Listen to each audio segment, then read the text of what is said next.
Hi, I'm Shama Hyder, and you're listening to A Shark's Perspective.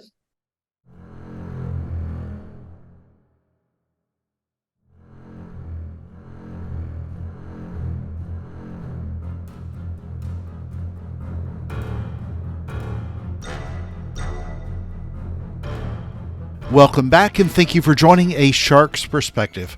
I am Kenneth Kinney, but friends call me Shark. I am a keynote speaker, a strategist, a shark diver, host of this show, and your chief shark officer.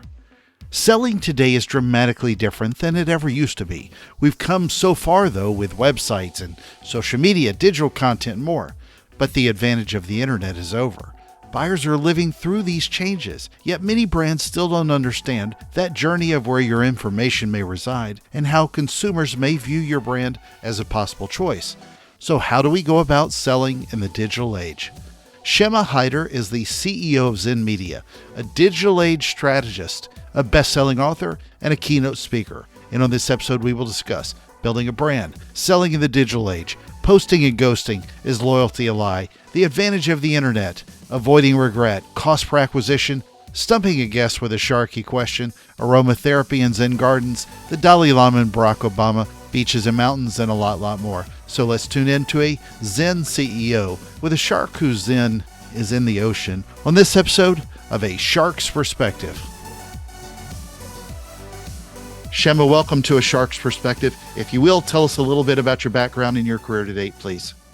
Thanks so much for having me, Kenneth. Glad to be here. I wear a couple of hats. I think what people probably know me most for is running Zen Media as founder and CEO. I've been doing that for 16 years now, which is a PR marketing consultancy for a lot of B2B brands, a lot of mid-market B2B brands around the world. And then, of course, the way you and I met is through my keynote speaking. So I'm also a keynote speaker and create a lot of content around marketing, new media, and staying relevant in this crazy, busy world of ours.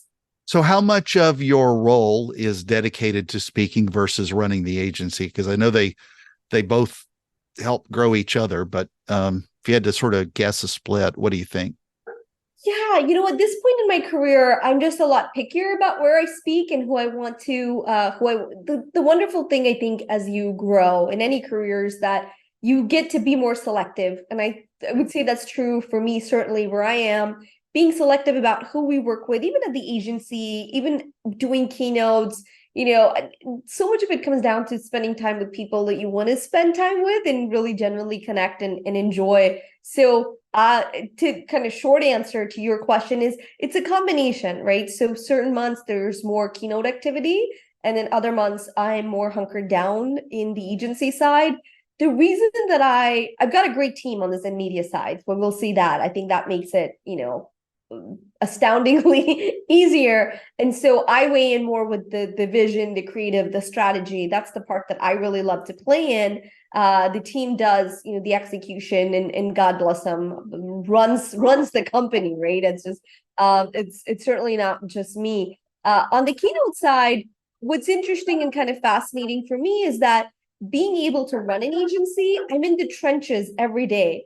So when I am on stage, I feel a lot more confident about the things I'm sharing. Sometimes I'm able to share things that aren't public yet, right? But within that given audience, whatever that may be. So that's fun. I mean, I like that, kind of call it like being in the clouds and the weeds, meaning as a keynote speaker, I can talk to like that bigger, right, what's happening in the world, but also really in the weeds of knowing what does it take tactically to make these things happen. And I think I live between those two areas. How big is your agency now? How many people? 65 people. 65 people. Yeah. It's a good size. So one of the things I had done in preparation for this as well is I had listened to a podcast speech that you did, and it was talking about the lies that you believe marketers believe. And I thought that was great. And I wanted to ask you this, now that you're training these mostly young people that come into the agency world, I'm sure there's a lot that you've over that 16 years learned, and you grow some wisdom, but a lot of people sort of insulate themselves too much in agencies, and then many of them insulate themselves too much in brands. I'm kind of curious, as you've tried to help those people evolve, what are some of the lies that you help dispel them from so that they can learn to service their customer and their customer better? Yeah, so one of the things I tell our client side and our internal side, right, across the board is it's very important to build your own brand. And I can't tell you, especially like, look, the CMO tenure, the marketer tenure, it's short. It just is. And right now you have a very interesting mix, meaning half the companies that I see have really smart marketers that are working for leadership that just doesn't get it. Mindset. It's a mindset thing. They'll never get it, right? They may not ever get it. And these marketers are wasting their talents and at the time in their careers when they should be building up a portfolio of work they're really proud of and doing really cool stuff. They're stuck kind of just churning out whatever assets that, they're kind of an on-demand factory, especially on the B2B side, happens all the time.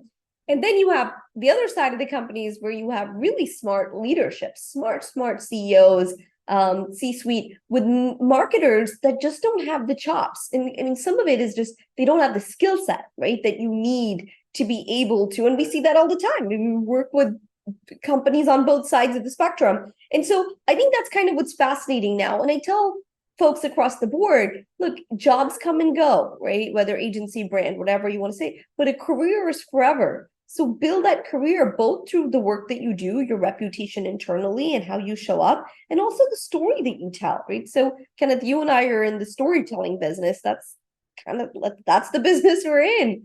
And it's so funny how few people understand that no matter what business you're in, you're also in the story business and being able to share that work, especially now if you're working remote.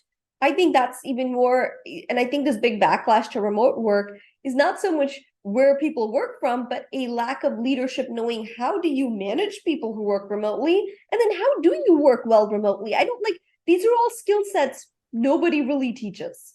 Absolutely. Well, the reason I had asked that question is I have had a conversation with my own niece who recently graduated from college, fresh out of the farm, if you will. She went to work for an agency. So I was trying to give her some advice as well. But I agree with you on the storytelling part. When you talk about helping folks build their brands, let's translate that a little bit more into what we're doing in the B2B world. How much of this do you think also exists outside of just startups? Because there's a lot of the advice, especially that I see talking to entrepreneurs as they start to build their business, they focus on building their brand. But then there are the starting to emerge firms to the the larger technology firms.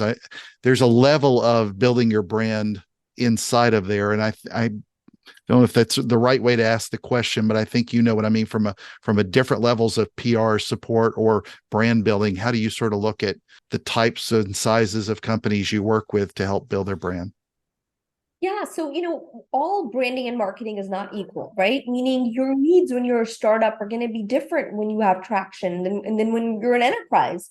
So different levels, I think, of communication. So you think about it like building a road.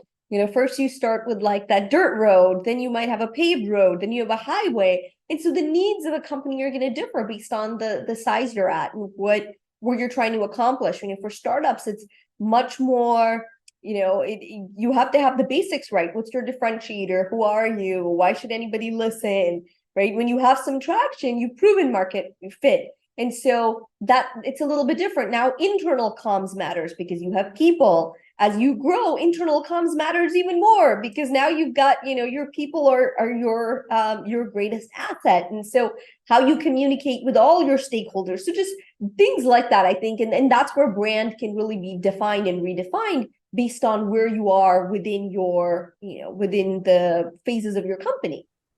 Yeah, it's a good point. The reason I asked that is there's so many people that take things like coming from Gary Vaynerchuk, for example, as the gospel, and they go promote themselves ad nauseum, but it may not fit for their company. They're trying to one stop fix, if you will, for all forms of personal brand building and marketing, and then it just seems like they're creating a lot of noise.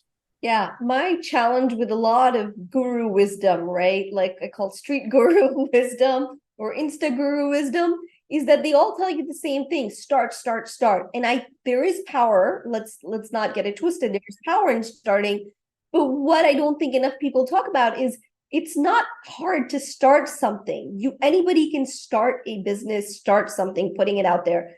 Scaling is a whole different beast, right? So yeah, anyone can put up a shingle. I don't think that's hard. You got an idea, and it is important to test the waters and put things out there. I think there is, there is such a thing about getting over yourself and getting over your fears. And you and I do that, Kenneth. We go on stage, and we, of course, like you want to get over getting over yourself to be confident and be able to connect with the audience with whatever message you're trying to share.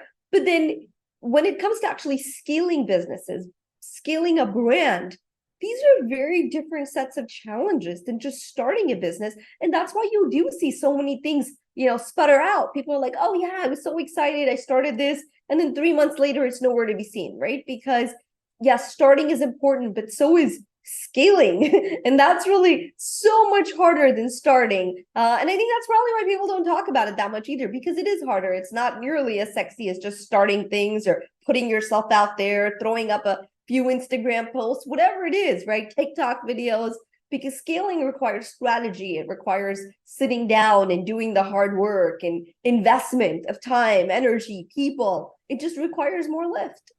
So the main thing that I think I wanted to talk about, which you addressed in particular in one of your main keynotes, is how to sell in the digital age. And I want to cover some of the things in that. The shift is obviously continuing, but help define where you see where we are today with selling in the digital age and where we're progressing. Yeah, look, selling in the digital age in 2023, 2024, right on the cusp of that, is dramatically different. It has to look different.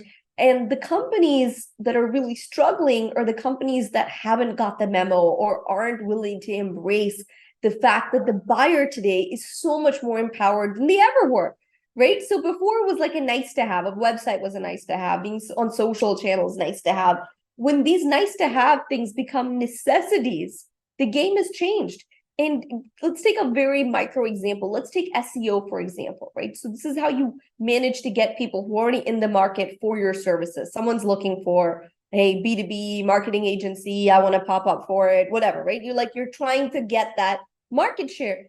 But what happens when people just go to ChatGPT? And by the way, we get leads from ChatGPT and AI where someone just goes, I'm looking for, and we've already, so much of the internet has done the work of educating it. So it just gives you the answer. Or even if you go to Google, sometimes you put in a question, it'll give you the answer. You didn't even have to go to a page. It just gives you, right, what you were looking for. But TikTok and Instagram and LinkedIn becoming such search engines for people trying to find things. And that's where I think, we are very much in a dark social era. The term is not new, but now you really see it come to full fruition. And so what becomes important is amplification, distribution, understanding that the buyer has power now. Like information is not the secret sauce anymore, right? For the longest time, it was like a buyer had to start their buying journey with the company, with sales. So how do you get information? You call sales. You have to ask sales questions about what you're trying to learn. But what happens when they have all the information they need, the competitors are providing it, like it's there, right? The internet has changed everything. You can now get information. What we find is that buyers aren't even reaching out to sellers until they are 60 to 90%, depending on which study you look at from Gartner or Forrester or whatnot. 60 to 90%, take your pick of study, through that buying process before they approach sales. So what is sales except glorified order taking, which is still awesome, right? That means marketing did their job, everyone did their job, but it is very different. So when people say they're sales-led companies, I think it's such a mistake, because while sales is supremely important, what you should be is a buyer-led company, right? The understanding that you're selling the way the market wants you to cater to them, not the other way around.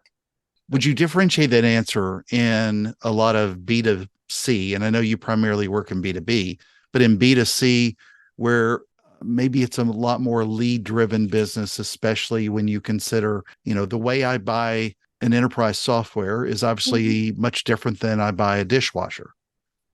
Sure. Ridiculous examples, but you know what I mean by that. No, really good examples, Kenneth. And I would say, yeah, look, B2C has always had to sell to consumers. They've had to be creative. That's why B2C marketing is so much better than B2B marketing most times, right? Because there is no intermediary. Like they have to convince there is no sales. You are sales, right? Everything like you have to sell direct, where B2B is more nuanced. So the thing that I try to tell people to think about, the difference between buying a dishwasher and buying enterprise software, is when you buy, and this, by the way, goes to like booking keynote speakers, the difference. When you're buying a dishwasher, you're trying to avoid regret. That's the emotion you're trying to avoid. You don't want to get something and kick yourself because, it's a funny story. I just got my iPhone and a new one came out. I bought this like a week ago and a new one came out yesterday, basically, right? So it's like you don't want to have that feeling of regret, meaning, I should have just waited, or I got something I shouldn't have. That's the emotion you're trying to avoid. So when you do your research, you're trying to make sure that you make the best choice possible for yourself. So future you isn't mad at, yesterday you, today you. With B2B, it's so different because the emotion you're trying to avoid is blame. And that's true even if it does, at a very extreme level, your job's on the line because the company goes, why'd you hire this person? That's why I said it's like not unlike keynote speakers, because it's cool. Why did you book this person, right? And so the need for trusted, vetted, that changes a lot because you're going with the safe choice, the trusted choice. It may not even be the best choice, but it's the trusted and safe choice that is not going to land you in trouble. The other thing is there's lots more usually people in B2B. So it's committees. It's not, your committee for the dishwasher, maybe you and your partner, right? That's the committee. But when it comes to when it comes to business purchases, you may need to get buy-in from other folks. So there are nuances, of course, to B2C and B2B buying, certainly. Yeah, good point. And one, the committee is my wife decides, and then I have to pay for it. She just tells me what to So do. So you're the CFO. Got it. exactly. And it makes me laugh though, thinking about that announcement. Tim Cook's FOMO for this one was really going from FireWire to USB-C. So thank goodness they didn't tell me the camera was 1,000 times better, because that's what I love about the iPhone. But what are some of the things that will help you outperform your competition every time? What are some things that'll help you outperform your competition every time? Playing the long game, doing the things that aren't sexy, which is consistency, patience, because people want to jump on the new thing. And I get it. There is a certain arbitrage. There is a certain early mover advantage by all means.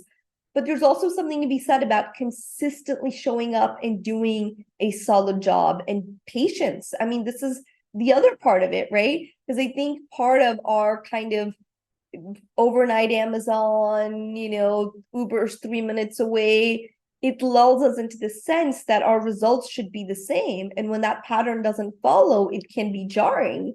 But I think that's what differentiates really good companies from their competitors. They are consistent and they're always making progress. I think the biggest challenge that I kind of see in the landscape right now is paralysis by analysis. Especially this year, when you see it, the uncertainty is palpable.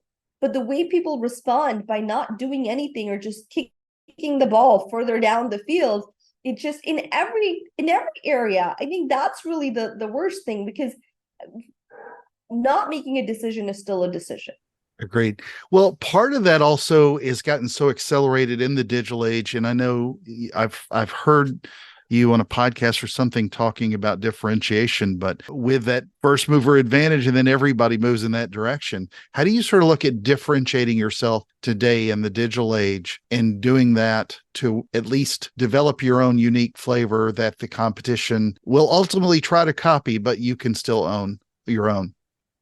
Creativity, right? Which is the short answer to that, is you have to be more creative to be able to keep your edge. I think in a world of AI and again, information and noise, that creativity is what really, really stands out. Now, here's the thing about creativity that we love to talk about, but we don't necessarily embrace. It's risky. And do you know what that means? That means that not all your ideas are amazingly are going to hit the mark. So it's so funny because we like talking about creativity, but we don't talk about the inherent part of creativity, which is risk. There is an element of risk because that's the nature of creative work. And I think so many brands are afraid of risk because they want everything to be, knocked out of the park. And it just doesn't work that way. Listen, I'm very prolific on LinkedIn. We do a lot of LinkedIn marketing and advocacy and thought leadership work with the C-suite. I mean, B2B, obviously, LinkedIn's a huge platform. But what I find fascinating about the LinkedIn platform is, I post almost every day, 5 days a week, right? I have thoughts, ideas, whatever. I'm sharing things. What I find fascinating is sometimes the things that I think are so smart, or I'm like, this is so cool. Like, this post is going to do so well. Tanks. And then posts that I just didn't necessarily think were so great, but it was something I wanted to say or worth sharing. Those are the posts that do really well. And I'm not even talking about the algorithm because we know, right? Right. Like at Zen Media, we know how the algorithm works. We keep up with it. I get that aspect, but even that aside, you don't know which idea is going to be a hit and which is going to be mediocre and which is going to be a bust. But that is the nature of creative work. And that's why I said it requires consistency and continuously trying things and putting it out there and not worrying about each, I call it like post and ghost. Post something, feel good about it, and ghost. And don't worry necessarily about the reactions. Well, I'm going to come back to LinkedIn in just a second, but I wanted to ask you one more that applies really to the clients that we all serve. But talk about why you think loyalty is a lie and what people should focus on. Yeah, so loyalty is a lie. And I say this because, sometimes people will focus on loyalty at the cost of acquisition. And there's a lot of studies, but I'll just talk about one from LinkedIn. Again, they do so much research on this topic. And to be fair, LinkedIn has the most professional data, right, in the world, arguably. They know who's at which job, what. So if you're in the professional world, your chances are in the Western world, you're on LinkedIn and they have info on you. So they did the study, and it's so fascinating. They found that 40% of all their members every 3 years move in the workforce by title, right? But also industry. So think about that. 40% of people are constantly moving industry, direction, jobs. and then you add to that the layer now, which people are, side hustles and freelancing, all consulting, all this sort of stuff.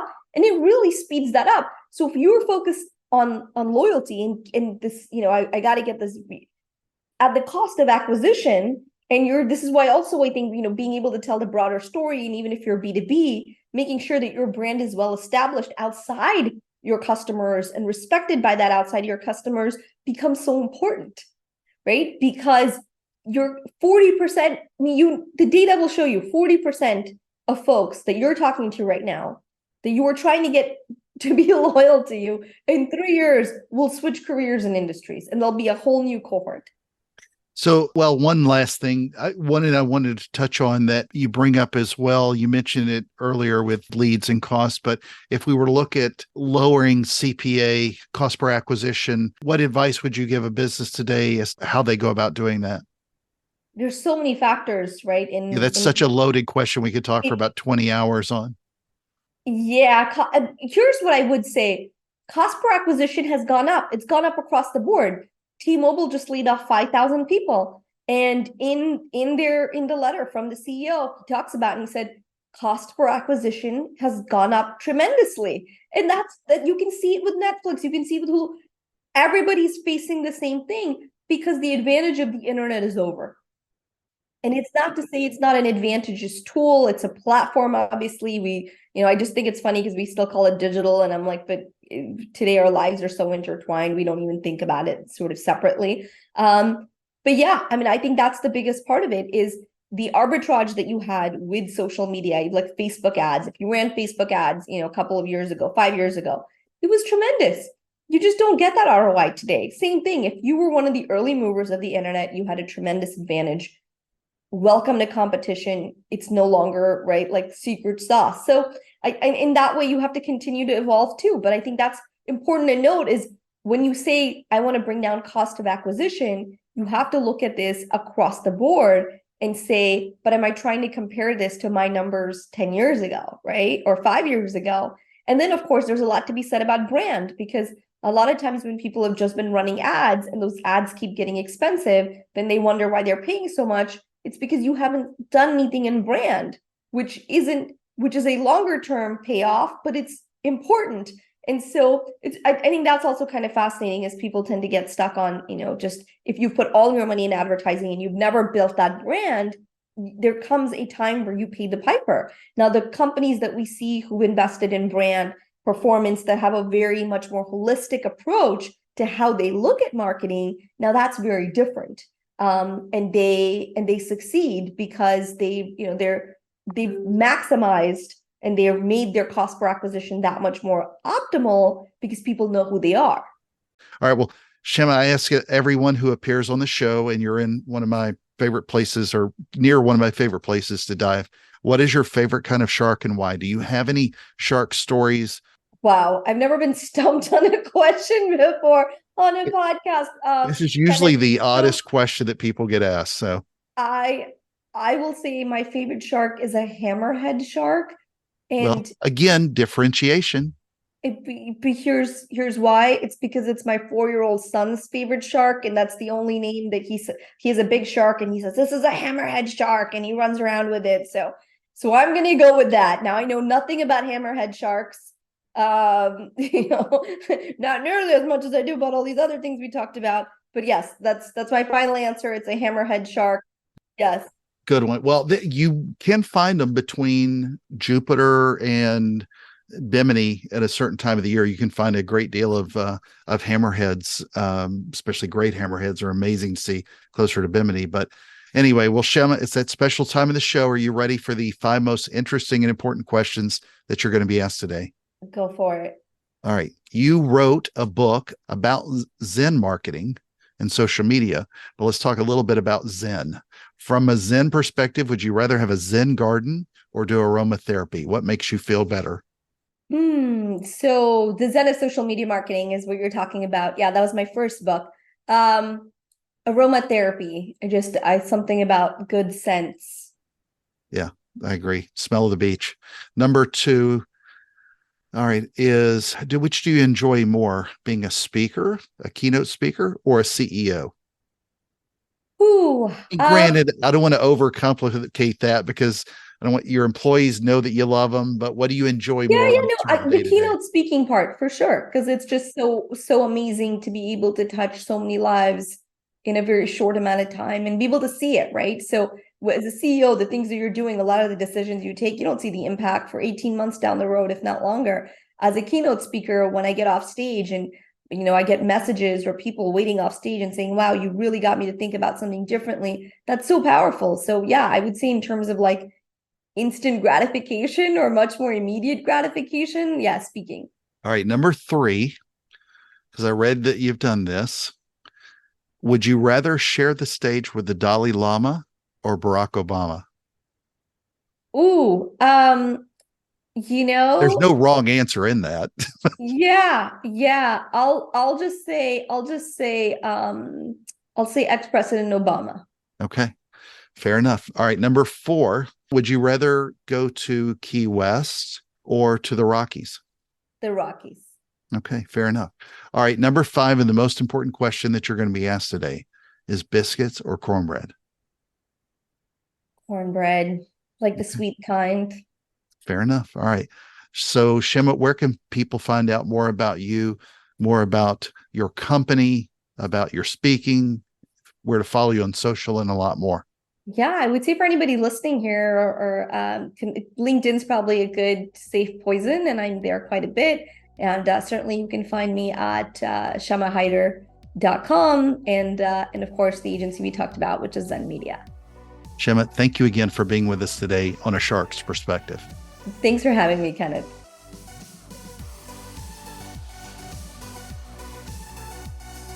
So there was my conversation with Shama Hyder, the CEO of Zen Media, a digital age strategist, a best-selling author, and a keynote speaker. Let's take a look at 3 key takeaways from a conversation with her. First, love to call out this reminder whenever I hear it about building your personal brand. Jobs are short and careers are long. A lot of people simply think that building a brand is for those who want to be influencers of sorts. That's just one viewpoint. For most, the main angle is for how you are known, especially with employers or your community, those that may hire you to do something, anything. But remember, you're planting seeds that take time to grow. One branch of that tree is your social media. Another is that promotion. But most of the leaves on that tree are trust, capability, performance, humility, and more. Never forget those qualities first. You'll grow more, and so will your brand. Second, selling in the digital age, there's so many great points, including that consumers continue to change and the nice-to-haves are now necessities. She added that the advantage of the internet is over, so if you were hesitant about any of those digital channels, then at least give that another thought because you're just getting passed by on that information superhighway, as the kids like to call it. Third, her advice on outperforming your competition, and I love it, is playing the long game. There's so much of a rush and people jumping to the new shiny objects in the digital age, but showing up over and over again helps you consistently differentiate to your customer. Seriously, think how often your competition doesn't show up and deliver every time. Over-delivering, sadly, is consistently delivering. Generally, your customers will let you know that's what they're seeking, someone who will consistently deliver for them. Got a question? Send me an email to kenneth@asharksperspective.com. Thank you again for the privilege of your time, and I'm so thankful to everyone who listens. Find your Zen today, and don't forget to join us on the next episode of A Shark's Perspective.